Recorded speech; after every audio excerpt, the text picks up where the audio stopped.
మారు. అయితే నా జీవితంలో మా తండ్రి గారు, మా తాతయ్య గారు అందరూ కూడా విగ్రహారాధకులు. అటువంటి విగ్రహారాధన కుటుంబంలో చాలా భయభక్తులతోటి మా తల్లిదండ్రులు ఏం చేసేవారు, మేము కూడా అదే చేసేవాళ్ళం. అలా జీవితాన్ని కొనసాగిస్తున్న తరుణంలో చాలా శ్రమలకు లోనయ్యాను, చాలా నష్టాలకు లోనయ్యాను. చాలా దినాలు, చాలా సంవత్సరాలు కృంగిపోయి ఎందుకు వచ్చింది ఈ జీవితం, ఎందుకు వచ్చింది బ్రతుకును అనుకున్న రోజులు అనేకమైనవి చవి చూశాను ప్రియులారా. అయితే ఒక దినమున గౌరీపట్నం మెట్ట మీద నేను కసరులో పనిచేస్తున్నాను. సూపర్వైజర్గా పనిచేస్తున్నప్పుడు అక్కడికి పత్తిపాడు నుంచి నా తోటి కొలిక్ సూపర్వైజర్ గాంధీ అనే ఆయన దేవుణ్ణి నమ్ముకున్నాడు. ఆయన 24 గంటల డ్యూటీ, నేను 24 గంటల డ్యూటీ. అప్పటికి నేను చేస్తున్న పూజలు ఏంటంటే, క్లుప్తంగా చెప్తానన్నమాట.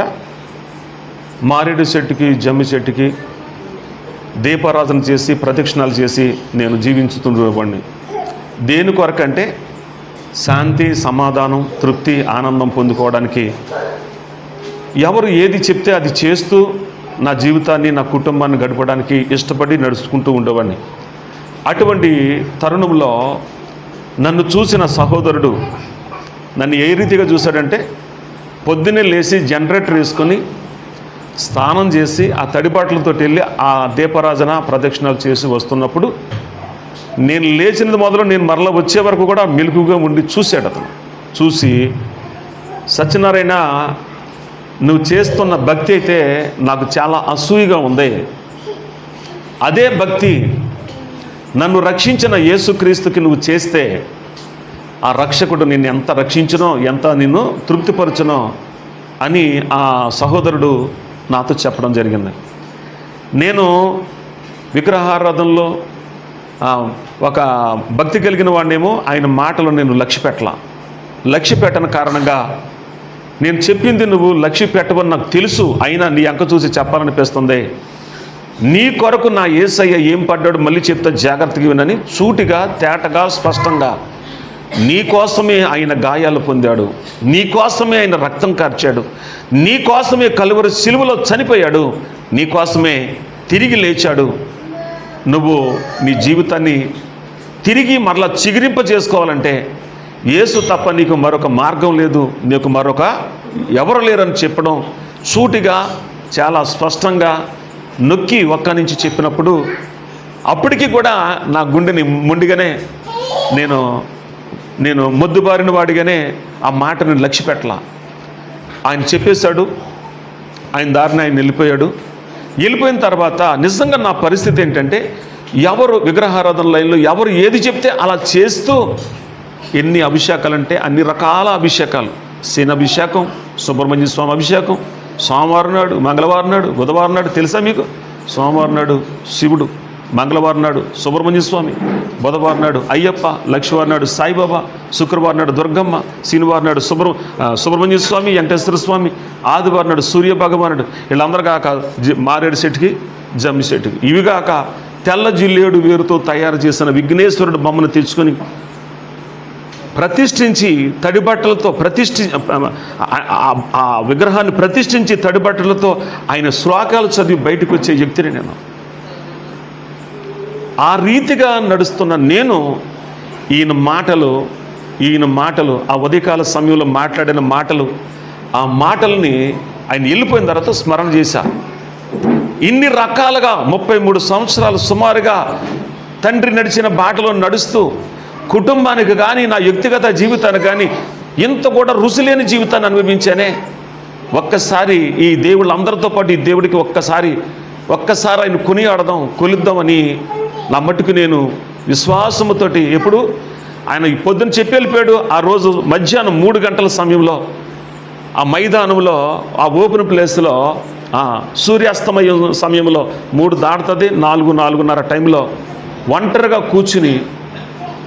కూర్చుని నా కుటుంబం గురించి, నా గురించి, నా పిల్లల గురించి విల ఏడ్చేశాను.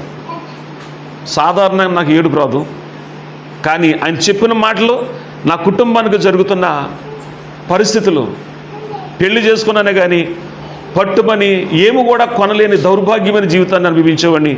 మా నాన్నగారు 25 ఎకరాలు వ్యవసాయం చేసేవాడు, ఎలిమెంటరీ స్కూల్ హెడ్ మాస్టర్, మా అన్నయ్య మిలిటరీ, నేను గ్రాడ్యుయేషను, నా తమ్ముడు, నా చిన్నోడు, 4 అన్నదమ్ములు, మాకు 3 పాలేళ్ళు. ఎంత గాదుండి నా బ్రతుకు మాత్రం చేదుగా భయంకరంగా ఉండేది. ఇటువంటి తరుణములో ప్రియులారా, ఆ రోజు నేను అనుకున్నది ఏంటో తెలుసా? ఈ 24 గంటల్లో నేను ఏదోటి తేల్చుకుని చావా జీవమా, ఈ రాత్రి ఇంటికి వెళ్ళేది శుభవార్త అపశుభవార్త అన్న రోజున ఆ తెల్లవారుజామున ఆయన మాట్లాడతాం 3 గంటల సమయంలో నేను ఫైనల్గా ఆయన చెప్పిన మాటని స్మరణ చేసుకుంటూ నాకు జరిగినవన్నీ తలపోసుకుంటూ ఆ సాయంకాల సమయంలో మా తాతయ్య గారు చేశారని నేను మా నాన్నగారు చేశారని నేను ఇప్పటి వరకు మాకు తెలిసినవి మేము చూసినవి చేసుకుంటూ వచ్చామయ్యా. అయ్యా ఇప్పటి వరకు నాకు తృప్తి లేదయ్యా. భార్యాభర్తల మధ్య ఉన్న తృప్తి లేదో, అన్నదమ్ముల మధ్య ఉన్న తృప్తి లేదో, తల్లిదండ్రుల మధ్య వచ్చే తృప్తి లేదో, ఇరుగు పొరుగు వారి ద్వారా వచ్చే తృప్తి లేదయ్యా. ఎందులోనూ నాకు తృప్తి లేదు. చావు నాకు ఎదురుండా కనపడుతుంది. చంపుతావా బతుకుతావా నాకు తెలియదు, కానీ ఈరోజు విన్న మాటలను బట్టి ఫైనల్గా నిన్ను అడుగుతున్నాను, నువ్వు నా కోసం చచ్చిపోయి నా కోసం తిరిగి లేచానని ఉదయం నా సహోదరుడు చెప్పాడు. ఇది సత్యమైతే నా జీవితానికి తృప్తి చూపించాయా, నా జీవితానికి ఒక సమాధానం తీసుకురా ప్రభు అని వచ్చిరాని మాటలతోటి ఆ సాయంకాల సమయంలో విలవిల ఏడుతూ తాతయ్య చేశాడని నాన్నగారు చేశాడని నేను ఆ గడిచిన రోజులన్నీ తలపోసుకుంటూ ఆ సహోదరుడు చెప్పిన మాటల్ని మరొకసారి శిలువ మరణాన్ని ధ్యానం చేసుకుంటూ ఎప్పుడైతే కళ్ళు మూసుకున్నాలో అనుకుంటున్నానో మీరు తెలియదండి ప్రియులారా, నాకు జరిగిన బలమైన అనుభవం. నాకు తెలియకోకుండా సమయం 3:30-4 ఆ టైం అనుకున్నాను కదా, సాయంత్రము సూర్యుడు అస్తమించే సమయం ఇంకా అలా మూతపడుతుంది, చీకటి రాబోతుంది. అప్పుడు కళ్ళు తెరిసా. అంటే 4 to 6 2 గంటలు తెలియకోకుండా దేవుడితో మమేకమైపోయాను. అప్పుడు నాకు తెలియకోకుండా నేను కూర్చున్న స్థలమంతా ఒక కలలాగా, ఒక గొప్ప వెలుగుతో, నేను కూర్చున్న స్థలమంతా కూడా గొప్ప వెలుగుతో, ఎంత ఆ వెలుగుని ఎలా వర్ణించాలో కూడా నాకు తెలియదండి. నన్ను నేను చూసుకున్నప్పుడు ఇక్కడి నుంచి ఇలాగ నా బనీలంతా తడిసిపోయింది. ఇక అది నేను ఎప్పుడు నా జీవితంలో అలా నా కన్నీళ్ళు నేను ఎప్పుడు చూడాల. ఆ బాధలో అలా అనుకోవడంలో నా కళ్ళంట వచ్చిన కన్నీళ్ళు నా యేసయ్య చూశాడు. ఆయన సంచారములలో లెక్కించి ఉన్నాడు. నా కన్నీళ్ళు ఆయన బుడ్డిలో ఉంచి ఉన్నాడు. దావీదు గారు మాటలు గుర్తొచ్చినాయి నాకు. బైబిల్ చదువుతున్నానే కానీ బైబిల్లో సారం నాకు ఏమీ తెలియదండి ఆ దినాల్లో. అయితే ప్రియమైన వాళ్ళరా, ఆ రోజు చచ్చిపోదాం అనుకున్నవాడిని చావును మరిచిపోయాను. ఇంటికి వచ్చాను. నాకు బాగా సన్నిహితుడు ఒక ఆయన, అనగా ఎప్పుడొచ్చావని నన్ను పలకరించి నాతో మాట్లాడినప్పుడు, బ్రదర్ నీతో మాట్లాడాలని ఆగమన్నాను. నాకు ఆ 4 గంటల 6 గంటల మధ్యలో జరిగిన ఆ సందర్భాన్ని ఇలా అనుకున్నాను. నాకు ఏమైపోయిందో తెలీదు. ఏదో ఆశ పుట్టింది. యేసుక్రీస్తు ప్రభు అంత గొప్ప దేవుడా అని నేను అడిగినప్పుడు అప్పుడు ఆయన అన్నాడు, ఆయన గొప్ప దేవుడే, ఆయన గురించి తెలుసుకో, ఆయన గురించి విను, ఆయన గురించి చదువు అని ఆ సహోదరుడు ఒక ఆర్ఎంపీ డాక్టరు ఆయన చిన్న సలహా ఇచ్చాడు. ఆ తర్వాత ఒక చిన్న కూడుకులో నేను కూర్చోవడం, ఆ కూర్చున్న రోజున నాకు ఏమనిపించలేదు కానీ ఆ తెల్లవారుజామున నేను పొలం వెళ్ళాలి. నేను 24 గంటల డ్యూటీ, 24 గంటలు మా ఇంటి దగ్గర మాకు కల్టివేషన్ ఆ పొలంలో మా నాన్నగారు సహకరించేవాడిని. ఆ 24 గంటల్లో మా నాన్నగారు ముందు రోజునే అబ్బాయి ఈ పొలం వెళ్ళి ఇది చూసిరా అని చెప్పడం చేసేవాడు ఆయన. అదే రీతిగా మరుసటి రోజున నేను ఆ పొలం వెళ్ళాలని నిద్రటగా పెందలకట్ట లేచిపోయాను. 3:30-4 టైంకి లేచిన వెంటనే నాకున్న బలహీనత ఏంటంటే, కైని ఒక్కపొడి ఉంటుంది కదా, ఇలా నలిపి నోట్లు వేసుకుంటారు, ఒక్కపొడి అలవాటు. ఆ ఒక్కపొడి అలవాటుకి కారణం ఏంటంటే ఒక బేపనాయన కిళ్ళి అలవాటు చేశాడు. కాలేజీలో పనిచేసేటప్పుడు కిళ్ళీని మానేయడానికి ఒక్కపొడి అలవాటు చేసుకున్నాను నేను. ఈ కిళ్ళి అంటే రోజుకోసారి, ఈ ఒక్కపొడి అంటే 24 గంటలు జేబులో ఉండేది. అది లేకపోతే విలవలాడిపోయేది ప్రాణం. వెళ్దాం కదని కైనీ ప్యాకెట్ దగ్గర చెయ్యట్ట. ఎక్కడి నుంచి వచ్చిందో స్వరం తెలీదు, ఎవరు మాట్లాడుతున్నారో తెలీదు, కానీ వింటున్న స్వరం ఏంటో తెలుసా? నువ్వు ఎవరిని ప్రేమిస్తున్నావు? హల్లెలూయా. నీవు ఎవరిని ప్రేమిస్తున్నావు? ఆ స్వరం నా హృదయాన్ని చాలా చాలా చాలా స్పందింపజేసింది. వెంటనే అలాగే ఉన్నాను, అటు ఇటు చూశాను. కిటికీ తలుపులు కానీ డోర్లు కానీ, నా భార్య నా బిడ్డలు ఎవరో కదిలిక కానీ అసలు ఏమాత్రం కూడా స్పందన లేదు. కానీ స్వరమైతే విన్నాను. కాసేపు నన్ను నేనుగా నిశ్శబ్దంగా ఉండిపోయాను. ఆ తర్వాత మరలా సరే నేను ఎవరిని ప్రేమిస్తున్నాను అని నన్ను నేనుగా ప్రశ్నించుకున్నప్పుడు కైనీ మీద నా చెయ్యి ఉంది. కైనీ మీద చెయ్యి ఉన్నప్పుడు ఆ మాటను మళ్ళీ గుర్తు చేసుకున్నాను. నువ్వు ఎవరిని ప్రేమిస్తున్నావు అని అడిగిన మాట నన్నే కదా. ఇప్పుడు నేను ఎవరిని ప్రేమిస్తున్నాను? భార్యనా, పిల్లలనా, దేవుణ్ణా, తల్లిదండ్రులా అని నన్ను నేనుగా ప్రశ్నించుకుని వీరు ఎవరిని కాదు, ఈ బలహీనతను నేను ప్రేమిస్తున్నాను అని నన్ను నేనుగా అర్థం చేసుకుని వెంటనే ఎవరిని ప్రేమించాలి, ఎవరిని ప్రేమించాలి అన్నప్పుడు మరలా ఆత్మదేవుడు అంటున్నాడు, నన్ను ప్రేమించు. అలే, ఎంత గొప్ప దేవుడు, ఎంత గొప్ప సమర్పణ నా ప్రభు నాకు ఇచ్చాడు. నన్ను ఎంతగా ప్రేమించాడు. నేను ఆయన్ని ఎంతగా ప్రేమిస్తున్నానో ప్రతిరోజు ఉదయం ఆయనతో నాకు ఉన్న ప్రియమైన దేవుని బిడ్డలారా, దేవుణ్ణి మనం ఎంత ప్రేమిస్తామో దేవుడు అంతగా మనల్ని ప్రేమించి మనల్ని ఆశీర్వదించగలడు. అతడు నన్ను ప్రేమించుచున్నాడు గనుక నేను అతనిని తప్పించేదనని తండ్రి అయిన దేవుడు మోషే భక్తుడితో అంటాడు. 91వ కీర్తన 14లో అతడు నా నామమును ఎరిగి ఉన్నాడు గనుక నేను అతన్ని ఘనపరచెదను అంటాడు.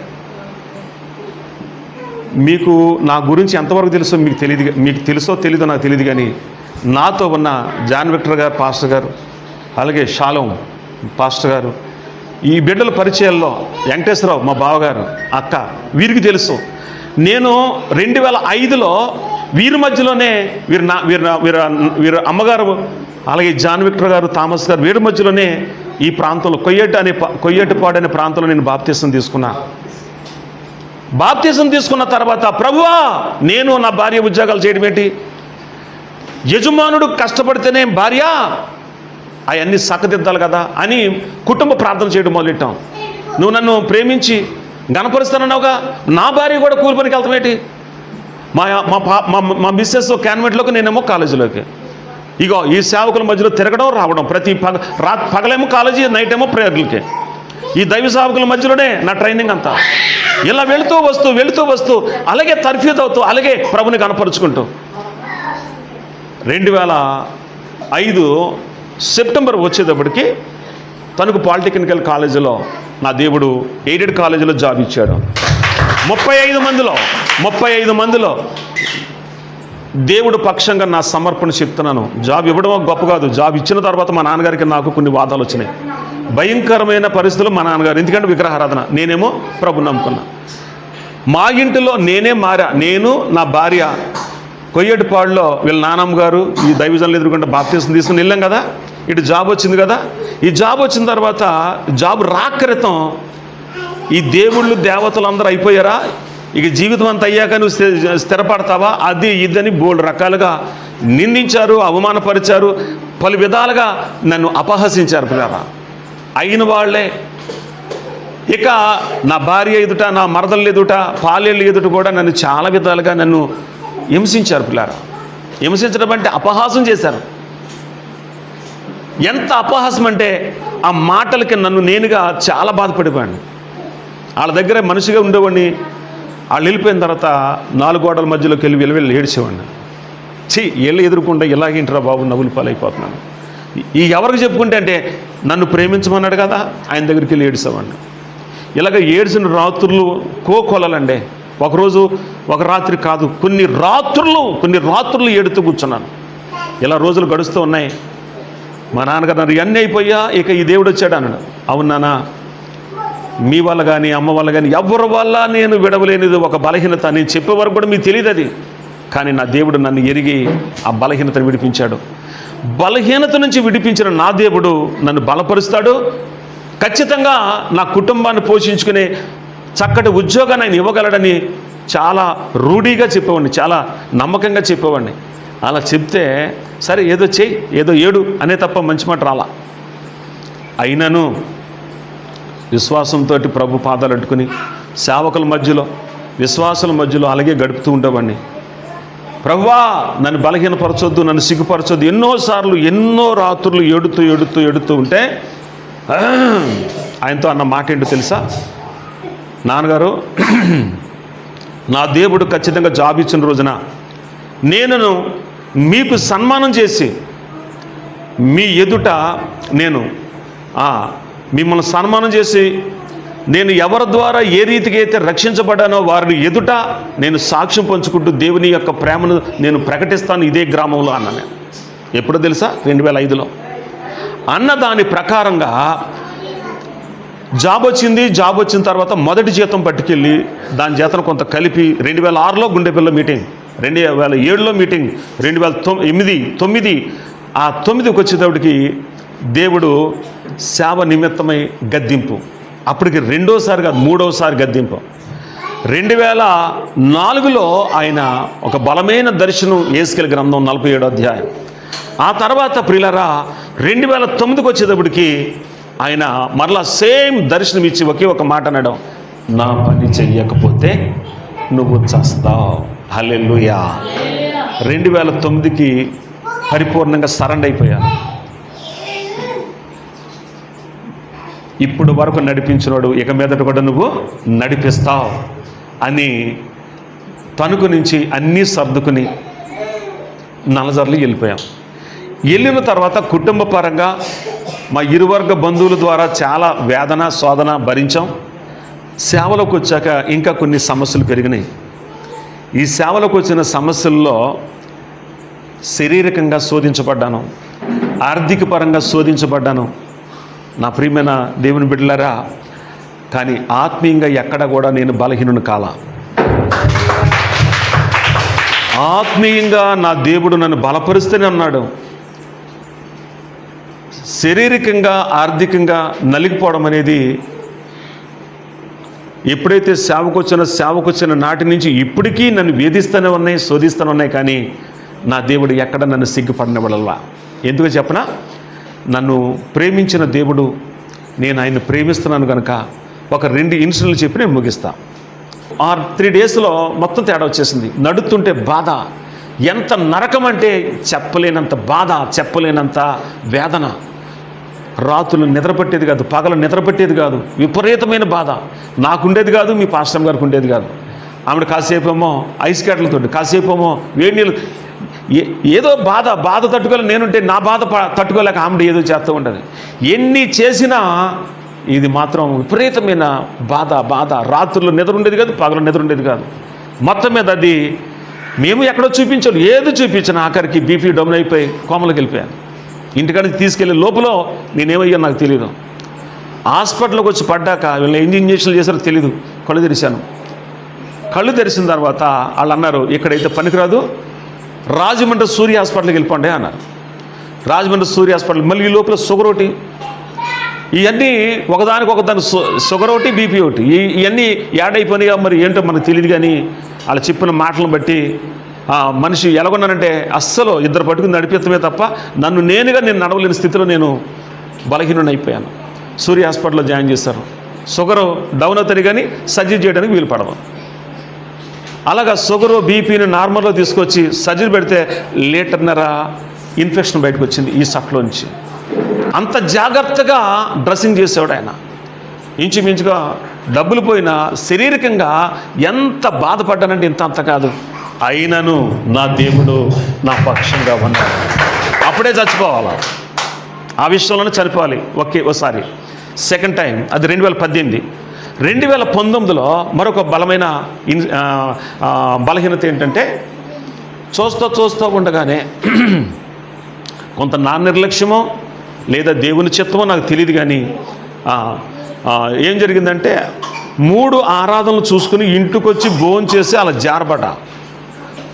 నాకు తెలియనిది ఏదో బలహీనత అని వెంటనే మళ్ళీ భీమడోలు హాస్పిటల్కి వెళ్ళాం. వాళ్ళు అన్నారు, ఇక్కడ కాదు కానీ మీరు ముందు స్కానింగ్ తీసుకురండి అని ఏలూరు పంపించారు. ఏలూరు ఆంధ్ర హాస్పిటల్కి వెళ్ళేదానికి ఆదివారం సెలవు, అక్కడ టెస్టులు చేస్తాక లేదు.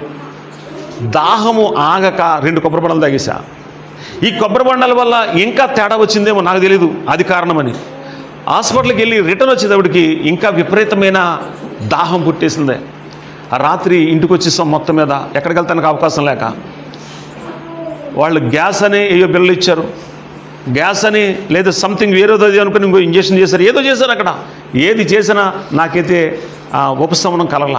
ఇంటికి వచ్చిన తర్వాత రాత్రి తెల్లవార్లు బాధే నిద్ర అట్లా. మరుసటి రోజున తాడేపల్లిగూడెం వెళ్ళాం.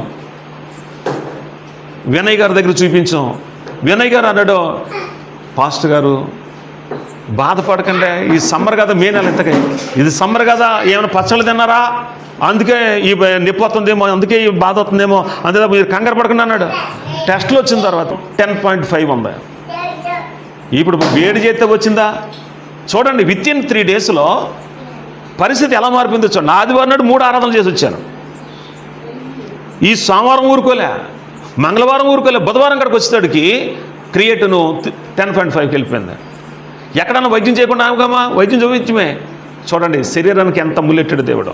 ప్రభువా ఇది నీ చిత్తమే, భరించడానికి సహాయం చేయి ప్రభువా, నీ శక్తిని ప్రభువా అనుకుంటానే స్తుతి మారడం లేదు, ప్రార్థన మారడం లేదు. ఆ దినము మొదలుకొని ఆ శ్రమలలో కూడా ప్రభుని స్తుతించడం అయితే నన్ను రాగదాం. ప్రార్థనతో అందరూ పడుకున్నాక లేచేవాడిని, మోకరించేవాడిని. ఏంటి ప్రభువా, ముఖాముఖిగా ప్రభుని ఎదురుగుండా పెట్టుకుని మాట్లాడుకుంటూ ఉండేవాడిని. ప్రియమైన దేవుని బిడ్డలారా, నీ సమర్పణ విషయంలో నేను ఏదైనా పొరపాట్లు చేస్తే చెప్పు. నాకు కలిగిందంతా నీకు ఇచ్చాను, నిన్ను నేను శోధిస్తున్నాను, నువ్వు తప్ప నాకు దిక్కెవరు. నువ్వు కట్టమన్నట్లుగా కడుతున్నాను కదా, చెప్పమన్నదంతా చెప్తున్నాను కదా, ఏంటి ఈ శ్రమలకు కారణం? దేవుణ్ణి శోధించాను పిల్లారా. అప్పుడు ఆయన ఏం చేశాడు తెలుసా? ఆ శ్రమలలో మీ పాస్టర్ గారికి మంచి విశ్వాసం ఇచ్చాడు. మా కడుపును పుట్టిన 2 బిడ్డలకి నా దేవుడు గొప్ప విశ్వాసాన్ని ఇచ్చాడు. నాకెట్టిన శ్రమల ద్వారా నా బిడ్డలకి, నా భార్యకి పరిపూర్ణమైన విశ్వాసాన్ని నా దేవుడు వాళ్ళకు అనుగ్రహించాడు. హల్లెలూయా. ఏ శ్రమ కలగజేసినా అది నా మేలుకే, పడనివ్వడా, అదే విశ్వాసం వాళ్ళకి. అంతే. ఆ రోజు నుంచి మొదలెట్టారు వాళ్ళు విశ్వాసంతో ఉపవాసం ఉండడం. మీరు చెప్తున్నాం బ్రో, ఆ రోజు నుంచి 40 రోజులు మా పాప పాస్టర్ గారు సేవకులు కూడా నిస్సహాయ స్థితిలో మాట్లాడారు. అన్నయ్య తిరిగి వస్తాడంటవా? మా అన్నయ్య గారు నా రక్త సంబంధి, మా అన్నయ్య అన్నాడు, వీడు ఇంటికి వస్తాడంటవా? డాక్టర్లు 3 షిఫ్టుల్లో ఉన్న డాక్టర్లు మా వల్ల కాదండి. ఇటువంటి పరిస్థితిలో, ఇటువంటి తరుణంలో నా ప్రియమైన దేవుని బిడ్డలారా, సమర్పణ చేసుకున్న నా జీవితంలో రైట్, నువ్వేం చేసుకున్నా నీ ఇష్టమే, దేనికైనా ఐఎమ్ రెడీ. బతికిస్తావా నీ సేవ చేస్తా, చంపుతావా నీ కుడిపక్షాన్ని ఉంటా, 2 దేనికైనా ఐఎమ్ రెడీ. నేనైతే ఐసీలో పడుకున్నాను కూడా మరలా నన్ను వెనకముఖం చూపించకుండా దినదినము తన కృపలో నన్ను వర్ధిల్లింప చేస్తూ 3 చోట్ల 3 ప్రాంతాల్లో సంఘాలు స్థాపించి సంఘ పరిచర్యలను తన చిత్తం చొప్పున నడిపిస్తున్నాడు. ఇంకొక అద్భుతమైన సంగతి చెప్పి నేను ముగిస్తా. ఇది శారీరకంగా శోధించబడ్డాను, ఇప్పుడు ఆర్థిక పరంగా శోధించబడుతున్నా. ఎప్పుడైతే శారీరకంగా శోధించబడ్డావో తప్పనిసరిగా ఆర్థిక పరంగా నువ్వు శోధించబడతావు. మరి 2 సంవత్సరాలు 2, 3, 6 లక్షలు 7 లక్షలు ఖర్చు అయిపోయింది. నీకు కలిగిందంత ఖర్చు పెడితే నీకు ఎక్కడి నుంచి వద్ద నీకు బతకడానికి. కానీ గొప్ప సంగతి ఏంటో తెలుసా? మా సంఘాలే నన్ను పోషిస్తున్నాయి. అందరూ వృత్తి పనులు చేసుకునేవాళ్ళే. ఎంత గర్వంగా చెప్తున్నా తెలుసా? మా సంఘంలో ఒక సహోదరుడు మీ మధ్యలోకి ఉన్నాడు. ఈ రోజున 3 సంఘాల మీద, ఒక సంఘంలో ఒక 5 కుటుంబాలు, ఒక సంఘంలో ఒక 6 కుటుంబాలు, ఒక సంఘంలో 10 కుటుంబాలు ఉండొచ్చు. కుటుంబం అంటే కనీసం కుటుంబానికి 4 చొప్పున కానీ 3 చొప్పున కానీ ఎవ్వరు మిస్ అవ్వరు. ప్రతి కుటుంబం కూడా మా పాస్టర్ గారి మేలు కొరకు మేము ప్రార్థన చేయాలా. మా పాస్టర్ గారి విషయంలో ఆయన మా కొరకు త్యాగమూర్తిగా వచ్చాడు. ఈ ప్రాంతానికి ఎవడొస్తే నిలుస్తాడు. భయంకరమైన ప్రాంతాలని 3 ప్రాంతాలు. అటువంటి ప్రాంతంలో మా దేవుని సేవకు వచ్చాడు. నా సేవకుని నేను చూడాలి. ఆ సేవలోకి వచ్చి అయ్యగారు వాడబడ్డారా? నేను ఎందుకు ఈ మాట చెప్తున్నాను తెలుసా? ఈ ప్రాంతంలో దైవజనుడు సేవ చేస్తుంటే ప్రతి కుటుంబం కూడా సమర్పణ కలిగిన చేపలాగా సేవలో పాల్గొనాలి. అది మంచి చేప లక్షణం. నేను ఎప్పుడైతే నా యేసయ్య దృష్టిలో మంచి సేవకుడిగా ఎంచబడ్డానో, అది నేను చెప్పుకోవడం కాదు, నా గురించి మరొక కుటుంబం చెప్పుకోవాలి, నా గురించి మరొక వ్యక్తి చెప్పుకోవాలి, అలాగే మీ గురించి నేను చెప్పాలి.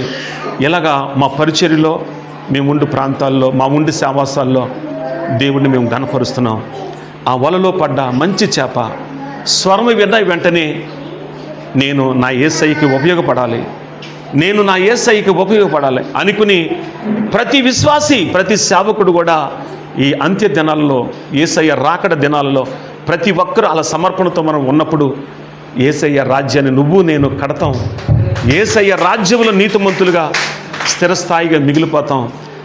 దాని కొరకే నా యేసయ్య కలువరి శిలువలో నన్ను చూస్తున్నాడు. తండ్రి కుడిపార్శ్వాన నీ కొరకు నా కొరకు కన్నీళ్లు కారుస్తున్నాడు. అటువంటి సమర్పణ కలిగి సాగిపోదాం. దేవుడి మాటలు దీవించును గాక. Praise the lord. నా కొరకు, నా కుటుంబం